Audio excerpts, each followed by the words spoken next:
Now. The Radio Wammo Breakfast. Talking politics with Russel Norman. Co-leader of the Greens he is, Russel Norman. Good morning to you, Russell. Hey, morning, Wammo. How's it going? Very, very well. Of course, the budget is on the way, and this is the time when all the other parties give up their alternatives, I suppose, to the budget and put their point of view across about what Bill English should be doing. So this is your opportunity now, Russell. What do you think? What should the budget look like? Well, we think that there's a number of aspects to it. So on the revenue side, the government's proposing to drop the top tax rate and increase GST. The thing about that is it's pretty regressive. It will mean that those on lower incomes pay more tax and those at the top pay massively less tax. Mm-hmm. So we think that will add to inequality in New Zealand and be a big problem. We think the best way to reform the tax system, one of the biggest reforms you could make to the tax system, would be to introduce a capital gains tax, excluding the family home. Capital gains tax is very, very progressive because almost all of the capital gains are captured by the top 10% of income earners. And so by taxing that, you would create a very significant pool of income, about $4.5 billion a year. And it would also make the tax system more progressive. It would also have the benefit of putting downward pressure on housing prices, which have been out of control, because a lot of people invest in housing because they're trying to get the capital gains for free. It also should put downward pressure on rural land prices because a lot of the big increase in rural land prices has been investors chasing capital gains. Yeah. And the big increase in rural land prices is one of the reasons why we're losing our biodiversity in New Zealand, because the agricultural intensification is wiping out biodiversity, and that's being driven by all the gains we made in rural land prices. That's a big concern, the whole biodiversity thing at the moment, isn't it? Yeah, it's massive. The Landcare research says we're now losing vegetation at the fastest rate since European colonisation. Wow.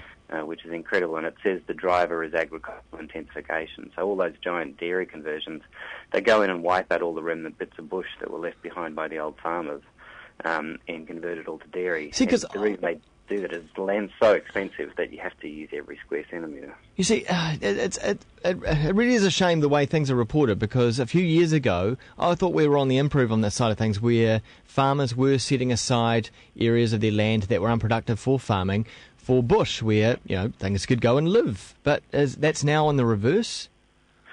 Yeah, under the Kiwi Trust covenant process, a lot of farmers have put land aside under those covenants, but there's lots of uncovenanted land across the country. And when it's a classic case, when the old guy sells the farm, and then the son or the family sell it off to a dairy corporation, they just come in and wipe out all the remnant bush and drain the swamps and convert it all. Right. And so we're just getting massive loss. Here's the problem. You get Country Calendar doing a really nice wee show on a really thoughtful farmer doing some great things on his land, and you think, everything's rosy. Saturday night, everything's feeling fine. But really, the reality is that that's a tiny, small percentage of what's going on. Yeah, and it's cumulatively, it's the reverse is what's going on. We're losing native vegetation at the fastest rate since European colonisation. Right. The other issues in the budget, the Greens think that the government should stop spending billions of dollars on subsidies to climate polluters. They changed the emissions trading scheme so that we are now heavily subsidising pollution for greenhouse pollution.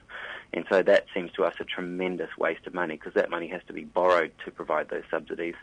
And likewise with the motorway building project that the government's embarking on, they're proposing to build motorways where even the government's own heroic assumptions show the motorways will never produce any economic benefit to New Zealand, such as the holiday highway that Stephen Joyce is building north of Auckland, because what he wants to do is move Lockwood out of the Rodney seat so that Stephen Joyce wants to run in Rodney, and so this is a pork barrel for the Rodney electorate to build the holiday highway. Really? Just so he can sit in the seat?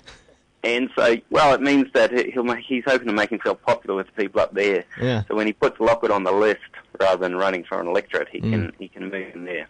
And the New Zealand taxpayers have to pay for that, billions of dollars. So in terms of the spending, the government has really low quality spending on these tax cuts for high income earners, on the decision to build these stupid motorways that don't have any advantage for New Zealand. and on all the subsidies to their polluting friends. So we would change that.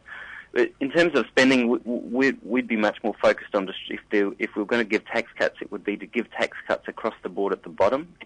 So make the first tranche of income tax-free, so that way everybody gets the benefit rather than just those at the top. Yep. And that would distribute any financial benefit across everybody.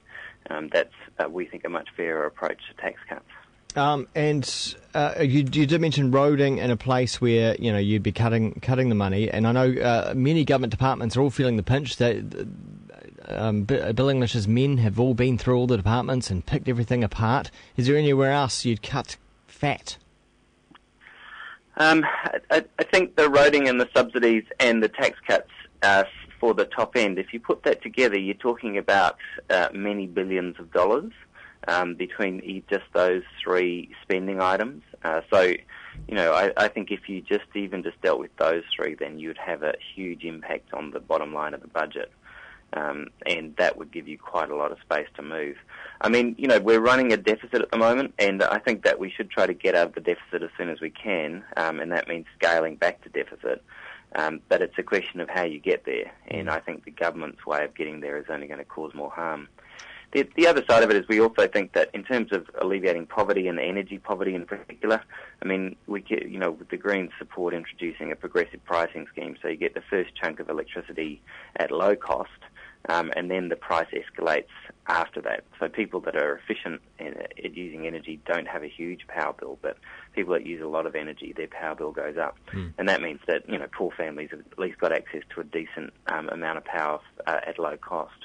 Well, Russel Norman, co-leader of the Greens, thanks for your time this morning. My pleasure. Cheers. It's 19 minutes past 8.